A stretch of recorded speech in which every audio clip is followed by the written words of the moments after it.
Hi guys and welcome to Trigger Media, and this is where me, the Real Wanderer, Blockboy and Master HD will be bringing some fresh, new content.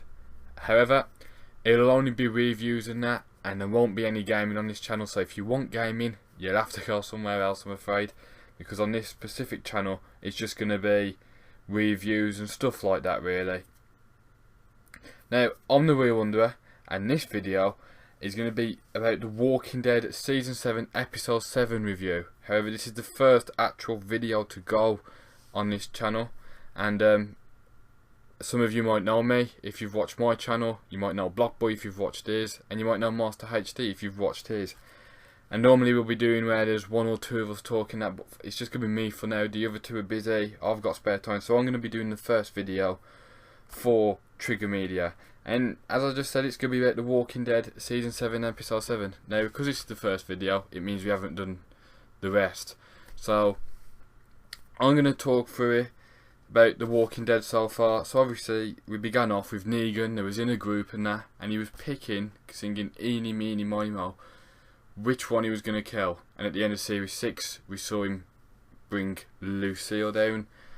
And it was becoming a bit like, oh, I wonder who he's killed and that. And it turned out that the official one he struck, the first one, was Abraham, and he killed Abraham. It was a bit of a shock, really. But I actually thought one of the main ones would be Abraham.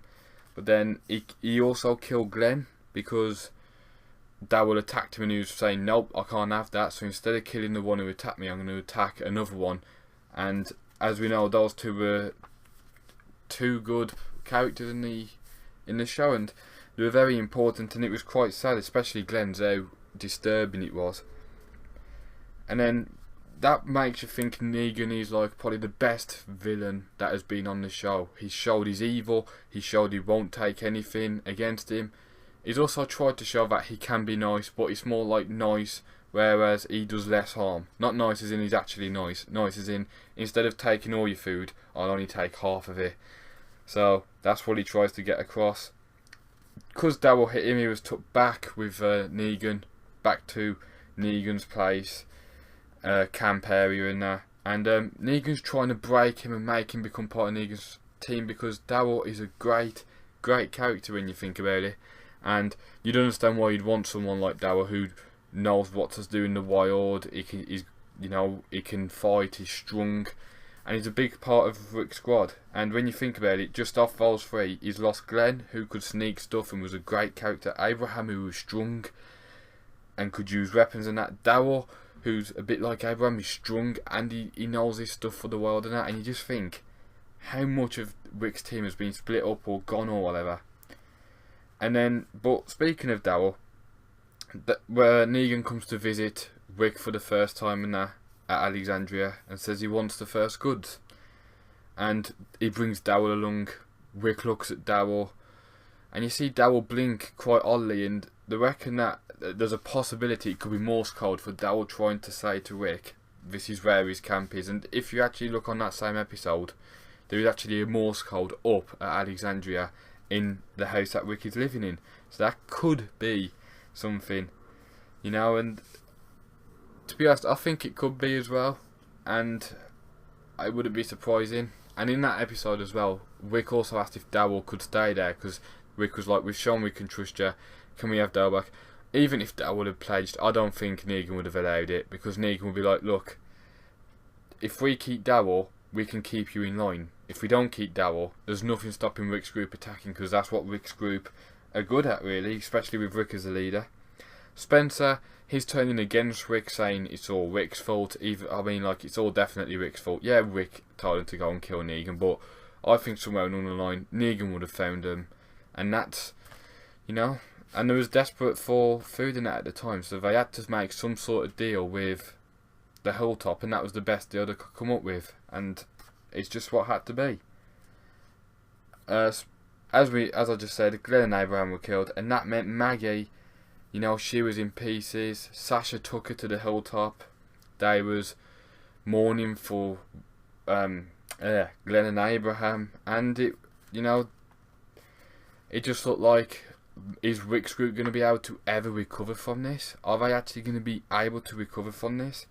and then some of Negan's men set a trap at the hilltop, and Maggie commanded everyone, telling them to this, to that, help her shut the gates to this, and they resolved the situations by themselves, which for the hilltop was a bit different.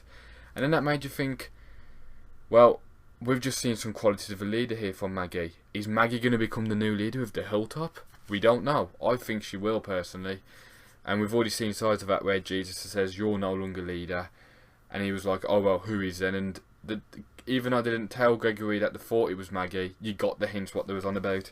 And in that episode, Sasha asked Jesus to follow the trucks back and see where Negan's campsite is. And as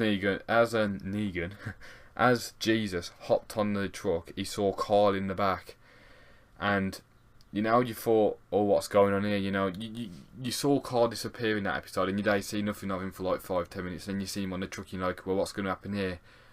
Are they both going to do the same thing, or is Carl going to go there, or whatever? But in the last episode, episode 7, which I'm going to talk about now, we saw that Jesus was like, let's hop out, I've left a bit of a trail, let's hop out, follow them, and then go back. And Carl was like, alright, then you just show me how to hop out. Jesus hops out, hides, looks back, and Carl just waves by. And you thought, yeah, that's pretty smart by Carl. And then obviously, they get back, and they start unloading the truck, and Carl shoots 2 of Negan's men. They get a bit scared and that, and they don't know what to do, and they were like, what should we do? Negan takes Carl back to upstairs by him, and that gets him to remove his bandage, sing songs and that. It emotionally affects Carl.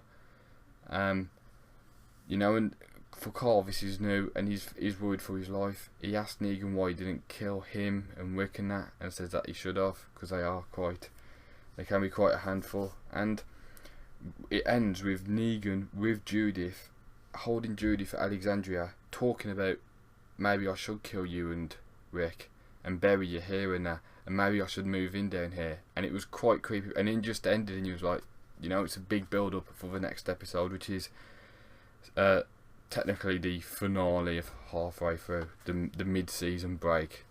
So that's about it, guys. Hope you enjoyed this, and there will be more videos on the way.